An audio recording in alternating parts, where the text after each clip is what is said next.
দিনের পর দিন এই পৃথিবীতে যেসব ঘটনা ঘটছে তাতে মানুষ অনেকটাই চিন্তিত। তারই মধ্যে গোটা বিশ্বজুড়ে পালিত হলো নবরাত্রি উৎসব, পাশাপাশি পশ্চিমবঙ্গ তথা বাংলা জুড়ে দুর্গাপুজো। কিন্তু এরই মধ্যে এমন কিছু ঘটনা ঘটল যা মানুষের কল্পনার বাইরে। পুজোয় সবার একতা মিলেমিশে একাকার হলো। এবার শুধু হিন্দু ধর্মের মানুষ নয়, অন্য ধর্মের বহু মানুষ এই পুজোর সঙ্গে নিজেকে জুড়ে দিয়েছিলেন, যা আপনাকে তাক লাগিয়ে দেবে যে এটাও সম্ভব। তার আগে সবাই কমেন্টে জয় মা দুর্গা লিখবেন।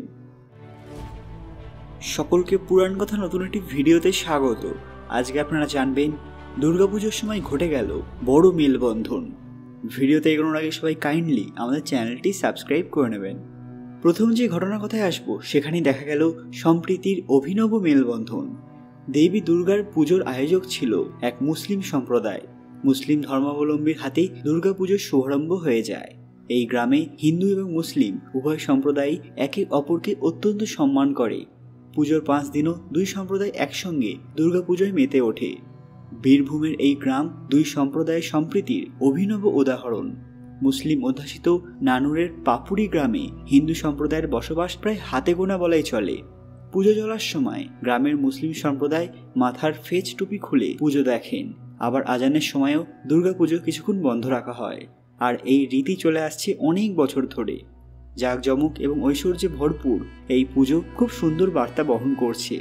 একসময় মুসলিম অধ্যুষিত গ্রামে দুর্গাপুজো করার কথা ভাবতেই পারতেন না গ্রামের হিন্দু সম্প্রদায়ের মানুষেরা। তাই এবারে পুজোকে ঘিরে উন্মাদনা অন্যরকমের ছিল। পুজোর নিয়ম আচার ছাড়া বাজার হাট, মণ্ডপ সজ্জা, প্রতিমা কেনা থেকে শুরু করে বিসর্জন অবধি সব কিছুতেই ছিলেন গ্রামের মুসলিম ব্যক্তিরা। পরবর্তী ঘটনা আরও বিরল। ডাকাতদের হাতে শুরু হয়েছিল একটি বিশেষ পুজো। আজও মুসলিম পরিবারে তৈরি ভোগ উৎসর্গ করা হয় দেবীকে। আপনি জানলে অবাক হবেন, এখানে আরতি বা পুষ্পাঞ্জলির রীতি নেই। এই বছর 362 বছরে পড়ল রঘুনাথগঞ্জের বন্দ্যোপাধ্যায় পরিবারের পুজো। হিন্দু মুসলিম সম্প্রীতির প্রতীক এই বড় পুজো। কথিত আছে যে মুর্শিদাবাদের রঘুনাথগঞ্জের বিস্তীর্ণ অঞ্চল ছিল জঙ্গলে ঘেরা।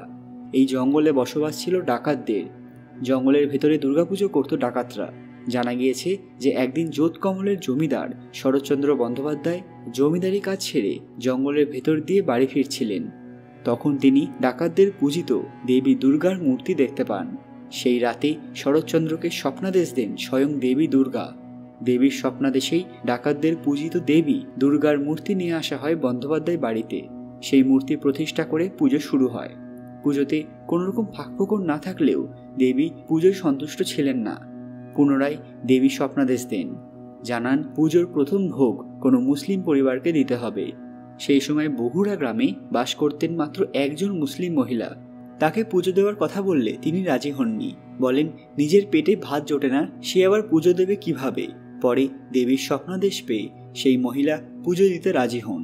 ওই মহিলা জঙ্গল থেকে কোদার চাল কুড়িয়ে এনে নাড়ু তৈরি করে দেবীর পুজো দেন।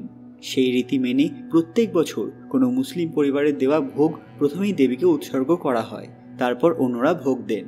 পরবর্তী ঘটনা আরও চমকে দেওয়া। দেবীর পুজোয় জাতি, ধর্ম, বর্ণভেদে মানুষ মিলিত হচ্ছেন।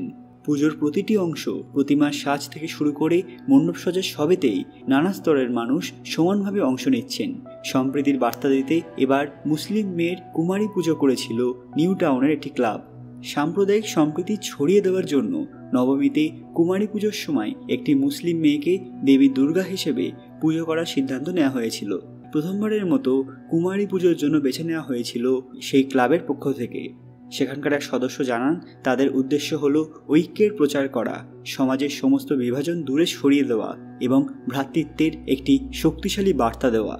বন্ধুরা, এই ঘটনাগুলি শুনে আপনারা কতটা খুশি সেটা অবশ্যই কমেন্টে জানাবেন।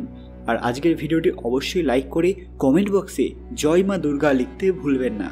আরও এরকম অজানা ঘটনাগুলি জানতে পুরাণ কথা অফিসিয়াল চ্যানেলটি মনে করে সাবস্ক্রাইব করে নেবেন। খুব তাড়াতাড়ি ফিরে আসবো এরকমই কিছু অজানা ঘটনা নিয়ে। ততক্ষণ আপনারা এই ভিডিওগুলো দেখতে পারেন। ধন্যবাদ।